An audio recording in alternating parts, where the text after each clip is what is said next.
What's up, addicts? Welcome to the Fantasy Addiction Network. In this video, we're going to be looking at one of the most underrated players in fantasy football, Robert Woods, wide receiver for the Los Angeles Rams, and going over his 2020 outlook. Now, finishing last year with 90 receptions, 1,134 receiving yards, 115 rushing yards, and only 3 touchdowns. He missed one game due to undisclosed personal reasons, no injury to note. Finished with 232.9 fantasy points on the season, good enough for 14th at the position, and 15.5 fantasy points per game.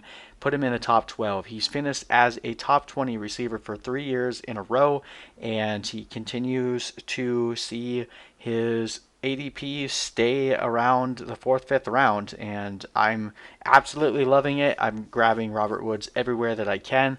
Last year we saw a philosophy shift towards the end of the year for the Rams as Sean McVay had enough of the terrible offensive line play, shifted to do more 12 personnel, and that put Cooper Kupp in less of a slot role and more on the outside, and that really ended up helping open things up for Robert Woods a bit more. Cooper Kupp performs much better in the slot, so as we're heading into 2020, we're expecting there to be a lot more 12 personnel, which I think bodes very good for Robert Woods and very poorly for Cooper Kupp.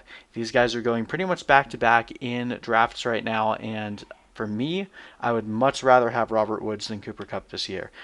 You can kind of see even the shift in the philosophy that kind of helped Robert Woods as things kind of turned over. Started the year out pretty poorly. I know a lot of people were pretty upset with the production he was giving you through the first 8 weeks. Did have that one boom game against Tampa Bay, but from week 10 onwards was an absolute beast, finishing with multiple top 6 fantasy point scoring games, quite a few games where he had at or above 10 targets, complete dominance once that offense kind of flipped a switch and changed over as well.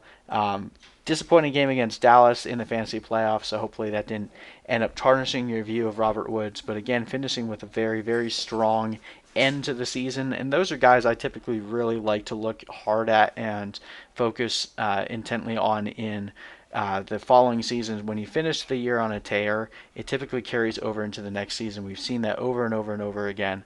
And as coaches kind of change their philosophy, players kind of click into that new set, and I'm just really excited for what Robert Woods can do.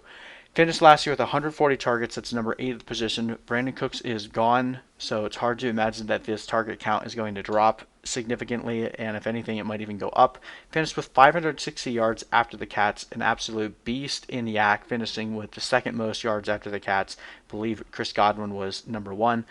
Finishes with an 89.1% true catch rate, which is 11th at the position. Only had one drop out of the 140 targets, which is a 0.7% drop rate. Absolute insane efficiency.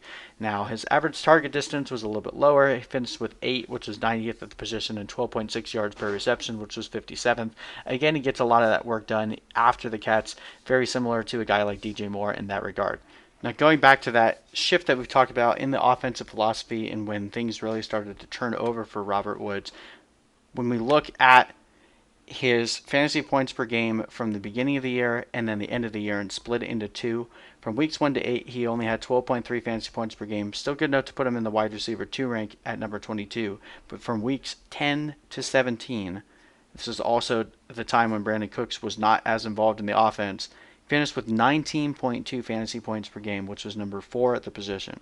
Cooper Kupp saw a downtrend in his fantasy points, Brandon Cooks as well. Brandon and then Robert Woods and Tyler Higbee, this is when they were exploding everywhere.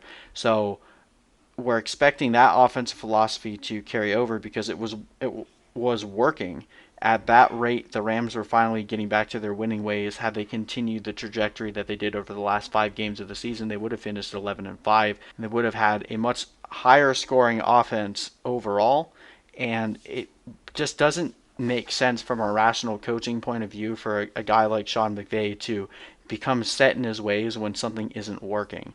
So if we're expecting Sean McVay to stay rational and go with what was actually working for the skill set of his team, the skill set of his quarterback, of his offensive line, of his receivers, it doesn't make sense for them to try to go back to 11 personnel, and this will bode very well for a guy like Robert Woods.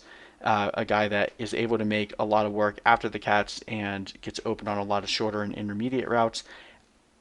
Don't know that this is going to bode nearly as well for Cooper Kupp, but again, with Brandon Cooks gone, there's plenty of targets to go around, and I think that there's room for both of these guys to grow. I just personally would rather have Robert Woods with the way that I'm expecting this offense to look in 2020. So right now we have him projected for 89 receptions and 1,158 receiving yards, and we do have him regressing upwards in that touchdown count, getting 6.